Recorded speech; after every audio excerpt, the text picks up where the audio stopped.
내가 낫고자 하느냐는 제목으로 말씀 전하겠습니다.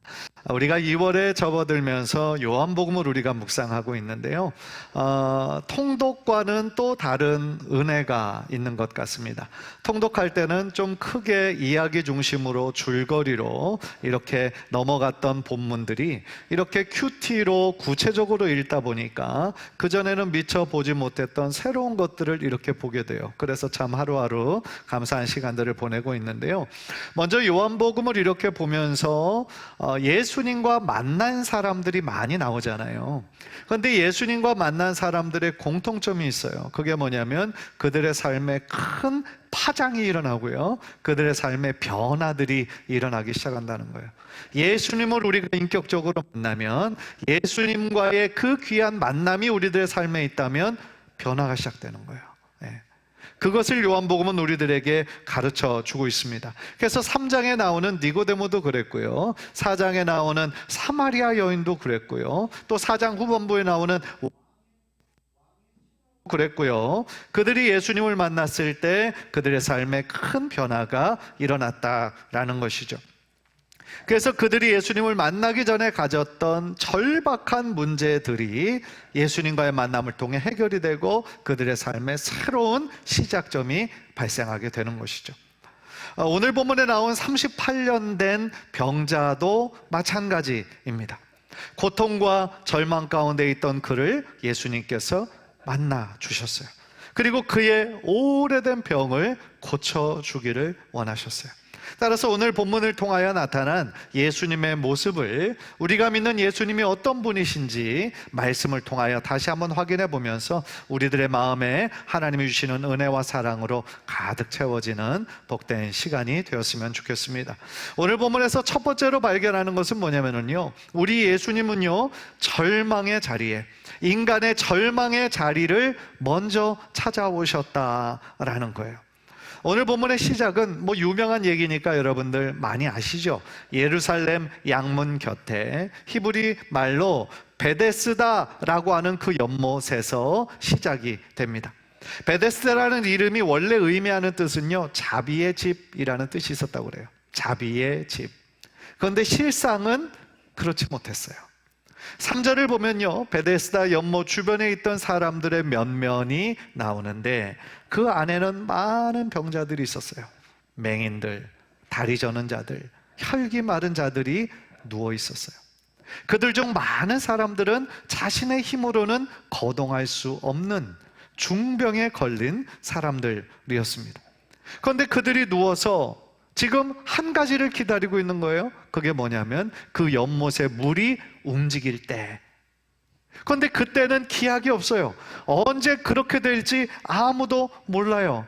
그런데 그들이 믿는 마치 전설과 같은 이야기에 의하면 천사가 가끔 그 연못에 내려와 그 물을 휘젓는데, 그것이 움직일 때 가장 먼저 들어가는 환자는 그 병이 어떤 병이든지에 상관없이 낫게 된다라는 거예요. 결과적으로 그 장소는요, 많은 환자들에게 치유의 명소였어요. 오늘날로 말하면 치유의 명소, 정말 이름 소문난 그런 병원이었던 거죠. 사실 이 유대인들뿐 아니라 이방인들에게도 그 장소는 유명한 장소였다라고 그래요. 그런데 사실 연못에 있는 그 물이 갑자기 움직이는 현상을 오늘날의 과학의 언어로는 그거를 설명할 수 있어요.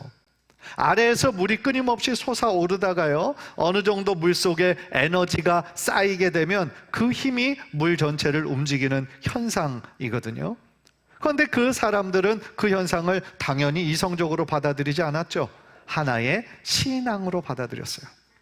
그래서 물이 움직일 때 그것은 하늘에서 천사가 내려와서 그 물을 움직이게 하는 거다라고 여겼던 거예요. 실제로 이런 기적들이 일어났는지, 언제 몇 번 일어났는지에 대해서는 성경은 침묵하고 있어서 우리가 그 사실은 정확하게 알 수가 없어요. 그런데 중요한 것은 그 연못 주변에 왜 이렇게 많은 환자들이 모여 있었나라고 하는 것은 설명이 되는 것이죠. 그런데 그 문제는요, 그 연못에서 고침받는 방법이에요. 그 방법은 뭡니까? 단 한 사람의 병자만 혜택을 입어요. 그 물이 움직일 때 제일 먼저 그 연못에 뛰어들어가는 사람만 고침을 받을 수 있다라는 거예요. 그런데 제가 방금 전에도 설명드린 것처럼 다 중병에 걸린 사람들이에요. 다 누워 있어요. 자신의 힘으로 들어갈 수 있는 사람은 거의 없는 거예요. 그런데 그들 모두가 지푸라기라도 잡고 싶은 심정으로 그 연못 주변에 모여 있었던 거죠.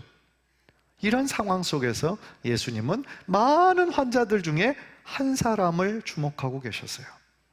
성경은 그를 38년 된 병자라고 소개합니다. 예수님이 그를 보셨을 때 그는 역시 누워 있었어요. 어떤 병이었는지는 정확하게 나와 있지는 않지만 아마도 짐작하기는 뇌졸중으로 인한 중풍병이 아니었을까, 그렇게 예상할 수 있습니다. 그런데 여러분, 38년의 세월을 생각해 보세요. 10년, 15년, 20년, 그것만 해도 너무 우리들의 마음이 무겁죠. 그런데 이 사람은 거의 40년의 시간 동안 그 병으로 인해 고통받고 있었어요. 그의 인생은요, 인생이라 말할 것도 없어요. 말로 다 할 수 없는 고난과 고통의 연속이었어요. 그가 어떻게 그 연못가에 왔는지 나와 있지 않으니까 누군가는 그 사람을 도와줘서 지금 베데스다에 그 사람이 누워 있어요.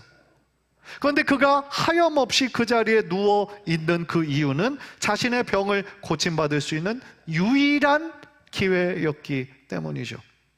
그러나 그의 바람대로 고침받기 위해서는 어떻게 됩니까? 움직이는 물에 첫 번째로 들어가야 했는데 현실은 누워있을 수밖에 없는 환자입니다. 그렇다면 물이 움직인다라고 해서 제일 먼저 물에 들어갈 수 있는 확률은 거의 없다고 봐야 돼요. 거의 없어요. 그 현실을 생각하면 베데스다라고 하는 장소는 희망의 장소가 아니에요. 희망 고문을 하는 장소죠. 절망의 장소예요. 방금 전에 말씀드린 것처럼 베데스다라는 이름의 뜻이 자비의 집이라고 했는데 현실은 그곳에서도 역시 치열한 경쟁과 차별이 존재하는 곳이었다라는 거죠. 정말 만약에 그들이 믿고 있는 그 전설대로 어느 날 그 연못의 물이 동했다고 한다면 어떤 일이 일어나겠습니까? 그 자리에서 양보와 타협이 일어났을까요? 이 중에서 제일 오랫동안 기다린 사람이 누굽니까? 나는 10년 동안 기다렸어요. 아유, 나는 15년이야. 그 옆에서 나는 25년이다. 네? 그 순서대로 그것이 들어가는 방법이 아니었다는 거죠. 병자들끼리 서로 밀고 밀치고 치열하게 싸우는 현장이 되었을 거예요. 그것을 누가 탓하겠습니까? 그런데 기다리는 그 동안에는 어떻게 했겠어요? 서로 이야기도 하고 서로 위로도 하고 덕담도 하고 그렇게 잘 지냈다고 할지라도 막상 그 연못의 물이 움직일 때는 모두가 다 자신의 친구는 한 사람도 없는 거예요. 다 자신의 경쟁자들 뿐인 거죠. 이게 우리 현실이란 얘기예요. 그런데 그런 절망의 자리에 무한 경쟁과 차별이 지배하는 곳에 우리 예수님께서 먼저 찾아가셨다. 저는요, 이 사실이 굉장히 중요하다고 생각해요. 왜냐하면 예수님께서 먼저 그 절망의 자리에 찾아가셨다라는 사실이 우리에게 은혜를 가르쳐 주세요. 은혜가 무엇인지를 우리들에게 예수님께서 몸소 가르쳐 주시는 거예요. 무엇이 은혜입니까? 아무런 자격이 없는, 받을 자격이 없는 우리들에게 하나님께서 우리를 긍휼히 여겨주셔서 하늘의 선물과 구원을 허락해 주시는 것이 은혜 아닙니까? 이 자리에 그 은혜를 받을 만해서 자격이 있어서 받은 사람이 누가 있습니까? 아무런 자격이 없는 우리들을 하나님께서는 무한히 사랑해 주셔서 우리를 선택해 주시고 구원의 은혜를 베풀어 주신 거잖아요. 예를 들어 우리 예수님은요, 바로 직전에 사마리아 여인을 찾아가십니다. 그러니까 성경을 자세히 읽어보면 참 재밌는데 어떤 사람은 자신들의 갈급함으로 인해서 예수님을 찾아온 사람들이 있는데요, 어떤 특별한 경우는 예수님께서 의도적으로 찾아가신 경우도 있어요. 사마리아 여인도 일부러 찾아가신 거죠. 그리고 이 38년 된 병자도 일부러 찾아가신 거예요. 왜 그랬을까요? 영혼을 구원하기 위해서요. 그들을 긍휼히 여겨주셨기 때문이에요. 그런데 이 사마리아 여인의 경우를 한번 생각해 보세요. 아무도 그 한낮 뜨거울 때 물을 뜨는 사람이 없어요. 다 아침이나 새벽에 자신 하루에 사용할 물을 뜨죠. 그런데 이 여인이 일부러 뜨거운 대낮에 갔다는 것은 뭡니까? 다른 사람들과 마주치기 싫다는 거예요. 다른 사람들의 그 따가운 시선을 받기 싫다는 거예요. 5번의 이혼을 경험했어요. 그리고 지금 동거하고 있는 6번째 남자도 남편이 아니에요. 당시에 여성 혼자만의 힘으로 살아가기 힘들었던 그 시대, 그녀에게 그 남자는 의존의 대상이었어요. 경제적으로나 사회적으로나 의존의 대상이었어요. 그런데 그가 경험했던 것은 그 누구도 그에게 참된 의지가 되지 못했어요. 힘이 되지 못했어요. 그러니까 그 여인의 마음이 얼마나 피폐하고 얼마나 무너졌겠습니까? 그런데 우리 예수님께서 그녀를 불쌍히 여겨주셨어요. 그리고 만나주시고 그의 영혼에 영원히 목마르지 않는 생수를 허락하셨잖아요. 사랑하는 성도 여러분, 지금도 하나님은 우리 한 사람 한 사람 귀한 영혼들을 찾고 계시는 거예요. 우리 모두가 주님의 은혜 아니면 살아갈 수 없는 연약한 존재라는 것을 우리 하나님께서 너무나 잘 알고 계시다라는 거예요. 따라서 우리 모두 주님의 은혜가 필요하고 주님의 도우심이 필요하다라는 거죠. 간절히 바라기는 우리 삶에 존재하는 여러 가지 연약함과 낙심과 그 모든 것들을 아시고 그 절망의 한가운데 찾아오시는 그 예수님을 우리가 반드시 만나고 예수님을 더 사랑하고 예수님을 더 의지하는 저와 여러분 되시기를 주님의 이름으로 간절히 축복합니다. 두 번째로 우리가 발견하는 우리 예수님의 모습은요, 질문을 통하여 새롭게 도전하시는 그런 예수님의 모습을 우리는 발견합니다. 6절을 보십시오. 6절을 보니까 예수께서 그 누운 것을 보시고 병이 벌써 오래된 줄 아시고 이르시되 네가 낫고자 하느냐. 예수님은 하나님과 위엄과 본질과 능력이 동일하신 분이시죠. 그 환자를 보자마자 다 아셨어요. 그 병이 얼마나 오래됐는지 예수님은 다 아셨어요. 그런데 이어지는 질문의 내용은 조금 이상해요. 네가 낫고자 하느냐? 지금 병이 그렇게 오래된 사람에게 네 병이 낫기를 원하느냐? 무슨 의미가 있을까요? 여러분, 맹인에게 당신이 보기를 원합니까? 라고 하면 당연히 보고 싶다고 하지 않을까요? 청각장애인에게 잘 듣기를 원하지 않느냐라고 얘기하면 당연히 듣고 싶다 얘기하지 않겠습니까? 이 병자도 마찬가지 아니었을까요? 그런데 예수님의 그 질문은 단순한 질문이 아니었던 거죠. 그렇다면 그 병자는 예수님의 그 질문을 듣고 무슨 생각을 했을까요? 병이 걸린 지 지금 38년이니 확실한 거는 그 앞에서 자기에게 질문하고 있는 청년 예수님보다 훨씬 나이가 많았을 거예요. 그런데 처음 보는 청년이 자신에게 와서 병이 낫기를 원하느냐고 물으니까 아마도 그는 그냥 호의로 받아들인 것이 아닌가. 그러니까 이 연못에 물이 움직일 때 이 사람의 힘으로는 들어갈 수 없으니 이 청년이 나를 도와서 이 연못에 물이 움직일 때 나를 좀 데려가려나 보다, 그렇게 아마 생각한 것 같아요. 그런데요, 예수님의 질문은 단순히 그의 의사를 물어보는 질문이 아니라 그 병자의 존재를 깨우는 질문이었어요. 그의 어떻게 보면 살펴보지 않았던 그의 존재를 뒤흔드는 질문이었어요. 왜냐하면 그 환자에게는요, 38년이라는 시간은 절망이 습관으로 변해버린 시간이에요. 절망하는 게 습관이 되어버렸어요. 무력함과 무기력함이 그의 존재를 이루게 충분한 시간이거든요. 아마도 그도 병이 걸린 후로 처음 몇 년 동안은 그 병의 치유를 위해 정말 열심히 뛰어다니고 노력했을 거예요. 그 지역의 유명한 의원들 다 찾아다녔겠죠. 자신의 몸에 좋다는 약들, 음식들 다 찾아서 먹었을 거예요. 그런데 그 어떤 노력에도 차도가 없었어요. 병은 점점 더 깊어가는 거예요. 그에게 이제 마지막 남은 희망은 뭡니까? 그 베데스다라는 연못에 가서 그 연못이 동할 때를 기다리는 것뿐이에요. 그런데 아까도 말씀드렸던 것처럼 냉혹한 현실은 뭡니까? 자신의 힘으로 제일 먼저 들어갈 수 있는 확률은 없는 거예요. 따라서 그에게 남은 건 뭡니까? 절망이에요. 무기력함이에요. 그래서 그는 아예 체념하고 있었을지도 몰라요. 예수님의 그 질문, 네가 낫고자 하느냐? 그 질문에 그 병자가 어떻게 대답합니까? 7절을 보십시오. 병자가 대답하되 주여, 물이 움직일 때에 나를 못에 넣어주는 사람이 없어. 내가 가는 동안에 다른 사람이 먼저 내려가나이다. 그는 자신의 냉혹한 현실에 대해서 예수님께 이야기합니다. 만약에 정말 자신에게 그 질문을 하는 사람이 누구인 줄 이 병자가 알았다고 한다면 당연히 낫고 싶다고 자기를 도와달라고 했었을 텐데 그는 아직 깨닫지 못하고 있었던 거죠. 물론 예수님을 주여라고 부르긴 했지만 이것은 당시 시대의 존칭어일 뿐이었지 정말로 자신의 삶을 새롭게 해줄 수 있는 삶의 주인으로 아직 인식하고 있지는 못했던 것 같습니다. 그래서 그는 예수님의 그 질문에 네, 아니요가 아니라 나를 못에 넣어줄 사람이 없습니다. 지금 뭐 하는 거예요? 그의 환경을 탓하는 거예요. 그의 조건을 탓하는 거예요. 그는 38년 동안 막연히 그냥 기다리는 사람이었어요.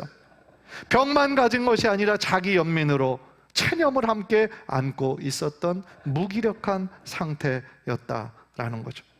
그런데 여러분 생각해 보면 이것이 우리 인간의 모습이에요. 우리의 모습이에요.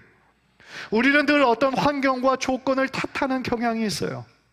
그렇지 않습니까? 어떤 것 때문에, 어떤 환경 때문에 내가 하고 싶어도 할 수 없다 라고 얘기하죠. 그래서 내가 이러고 있는 것은 어쩔 수가 없다는 거예요. 어쩔 수 없어. 그러나 예수님의 질문은요, 지금 당신이 왜 못하는지 그 어떤 환경을 물어보시는 게 아니에요. 예수님은 정말로 나의 마음에 그 의지가 있느냐, 그거를 묻고 싶은 거예요. 네가 정말 낫고 싶은지 물으시는 거예요. 지금 이대로 머물기를 원하는지 아니면 정말 변하고 싶은지 물으시는 거예요. 사랑하는 성도 여러분, 예수님의 이 질문은 오늘날 우리들에게도 동일하게 주어진다고 생각합니다. 만약에 예수님께서 지금 이 자리에서 여러분에게 사랑하는 누구누구야, 네가 정말 낫기를 원하니? 물으신다면 여러분들은 뭐라고 대답하시겠어요?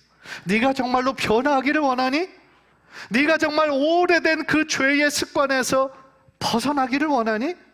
네가 가진 오래된 그 아픔과 상처에서 이제는 새롭게 되기를 원하니? 예수님께서 물어보신다면 여러분들은 무엇이라고 대답하시겠어요? 이 병자처럼 어떤 환경과 조건을 탓하시겠습니까? 예수님의 그 질문이 우리들의 그 삶을, 우리를 잠깐 불편하게 할 수 있어요. 우리들이 그저 그 상황에, 환경에 익숙해져 체념하고 있던 그 상황을 다시 흔들어 놓으니까 우리의 삶이 불편해질 수 있어요. 그러나 우리가 그 예수님의 그 존재를 깨우는 질문에 솔직하게 반응한다면 우리들의 삶에 진정한 변화와 회복이 시작될 줄 믿습니다. 내 주님 고침받기 원합니다.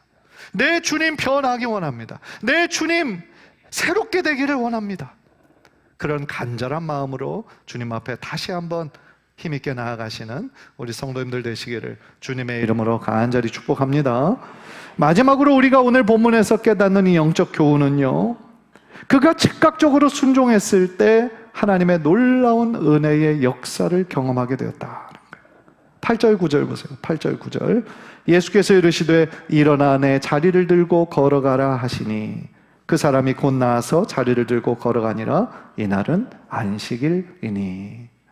38년 된 병자는요, 나를 못에 인도해줄, 넣어줄 사람이 없다라고 변명했지만요, 예수님은 그의 변명에 토를 달지 않으세요. 논쟁하지 않으세요. 그리고 깜짝 놀랄 만한 선언을 하시는 거예요. 일어나 내 자리를 들고 걸어가라. 예수님은 그에게 세 가지로 명령하세요. 먼저 일어나라 하는 거예요. 일어나라. 네가 할 수 없다고 체념하고 포기했던 그 모든 절망감과 실패감과 무력감에서 일어나라 말씀하시는 거예요. 두 번째로 너는 자리를 들라는 거예요. 그 사람이 38년 동안 의지하고 누워있던 그 멍석과 같은, 때로는 침구처럼 가졌던 그 모든 것들을 들으라. 무슨 얘기예요? 네가 38년 동안 짊어지고 있었던 그 실패와 연민의 자리, 저주의 자리 털어버리라는 거예요. 털어버려라. 세 번째로는 뭐라고 얘기하십니까? 걸어가라. 이전에 38년 된 병자의 삶에서 이제 나음을 입고 새로운 삶으로 들어가라 말씀해 주시는 거죠. 얼마나 놀라운 선포의 말씀입니까? 신기한 건 뭐예요? 예수님이 다른 치유의 장면에서는 꼭 어떤 상징적인 행동을 하시잖아요. 예수님의 손으로 그를 일으키신다든지, 맹인의 눈에 진흙을 이겨서 발라주신다든지, 어떤 치유의 행동 등을 하시는데, 오늘 본문에서는 그저 말씀만 하시는 거예요. 말씀만 하세요. 그런데 이 말씀에 능력이 있었죠. 왜요? 태초에 오직 말씀만으로 이 세상의 만물을 창조하셨던 것처럼 우리 예수님은 38년 동안 절망과 어둠에 빠져 살던 그 환자에게 일어나 내 자리를 들고 걸어가라, 말씀하셨을 때 그 말씀에 놀라운 능력이 나타나는 거죠. 9절을 보세요. 그 사람이 곧 나아서 자리를 들고 걸어가니라. 요한은요, 그 장면을 길게 설명하지 않고 굉장히 그냥 급하게 곧이라고 기록하죠. 무슨 이야기입니까? 예수님의 그 선포에 그 병자는 즉각적으로 반응했다는 거예요. 즉각적으로 곧 반응했다는 거예요. 그런데 생각해 보세요. 그는 아직 걷지 못하는 상태입니다. 38년이나 병으로 누워 있었어요. 우리가 팔이나 다리나 부러져서 기부스를 하면 2달, 3달만 돼도 어떻습니까? 다 풀고 보면 근육이 많이 빠져 있어요. 뼈도 약해 있어요. 몇 달만 돼도. 그런데 이 사람은 38년을 다리 근육을 한 번도 안 썼던 사람이에요. 그러면 당연히 근육은 완전히 빠져서 버렸을 때고, 뼈도 부실한 상태일 때고, 어떻게 보면 40년 전에 일어나 봤으니 어떻게 걸어야 되는지도 아마 기억도 하지 못할 수도 있어요. 그런데 오늘 본문에서 그 환자는 예수님의 그 놀라운 명령에 뭐라고요? 라고 되묻지 않았어요. 그는 자신 앞에서 너무나 당당하게 놀랍게 선포하시는 예수님의 말씀에 제가 볼 때는 얼떨결에 반응한 게 아닌가, 저는 그렇게 생각을 해요. 그런데 그가 얼떨결에 반응하였을 때 그는 놀라운 말씀의 능력을 경험하게 되는 거죠. 저는 사실 그 전에는 이 구절을 볼 때 이 병자의 이 믿음으로 인해서, 이 믿음의 순종으로 인해서 예수님께서 고쳐주신 것이라고 저는 해석을 했거든요. 그런데 이번에 다시 이 구절을 꼼꼼히 보니까요, 성경은 이 사람의 믿음의 행위를 강조하지 않아요. 오직 예수님의 말씀의 능력을 강조하는 거예요. 여기서 새롭게 깨닫는 것이 있습니다. 그 사람의 어떤 믿음이 기적을 일으킨 게 아니라는 거예요. 하나님의 은혜가 그에게 먼저 임한 거예요. 하나님께서 그를 긍휼히 여겨주신 거예요. 따라서 그의 연약한 믿음에도 불구하고 예수님께서 놀라운 능력을 베풀어 주셨다라는 거죠. 은혜죠. 은혜입니다. 그런데 요한은요, 그 38년 된 병자가 고침을 받은 그날이 바로 안식일이었다. 이거는 우연이 아니죠. 예수님께서 하나님의 나라를 선포함에 있어서 어떤 상징적인 사건을 보여주신 것이 아닌가 하는 생각이 들어요. 그 사람은 38년 동안 진정한 안식을 경험할 수 없었어요. 그런데 그는 비로소 38년 만에 처음으로 참된 안식을 경험할 수 있게 된 거죠. 우리는 여기서 예수님을 진정으로 만날 때 주님께서 주시는 진정한 안식과 쉼과 평강이 있구나라는 것을 깨닫게 되는 거죠. 사랑하는 성도 여러분, 우리 하나님의 말씀에는 이러한 놀라운 능력이 있다라는 사실을 믿으시기를 바랍니다. 오늘 말씀을 통하여 오래된 질병으로 인해서 많이 지쳐있고 낙심하고 있는 우리 환우들, 가족들이 있다면 다시 한번 하나님의 말씀을 믿는 그 믿음으로 담대히 나아가시기를 부탁드립니다. 물론 모든 환자들이 이렇게 하나님의 기적을 경험하는 것은 아니에요. 더 많은 경우는 그 병을 넘어서지 못할 때가 있어요. 훨씬 더 많은 경우가 그래요. 그러나 우리는 절대로 하나님의 선하심과 하나님의 은혜를 의심해서는 안 되는데요. 우리 삶의 모든 것이 다 하나님의 손에 달려있기 때문이에요. 비록 우리가 간절하게 기도하는 제목이 우리가 원하는 방법대로 이루어지지 않았다고 할지라도 하나님의 선하심이 바뀌는 게 아니에요. 우리 기도가 응답받지 못하는 것이 하나님의 능력이 없어서가 아니고요, 하나님이 우리를 사랑하지 않아서가 아니에요. 다만 모든 일에 우리는 미처 깨달을 수 없는 하나님의 더 좋은 뜻이, 더 깊은 뜻이 있기 때문인 거예요. 혹시 여러분의 삶의 자리가 여전히 절망과 낙심의 자리에 머무르고 있는 분이 있다면 오늘이 예수님의 이 말씀, 일어나 내 자리를 들고 걸어가라 하신 이 말씀을 여러분에게 주신 말씀으로 받고 여러분에 있는 그 절망의 자리에서, 자기 연민의 자리에서 힘차게 일어나시는 우리 성도님들 되시기를 주님의 이름으로 축복합니다.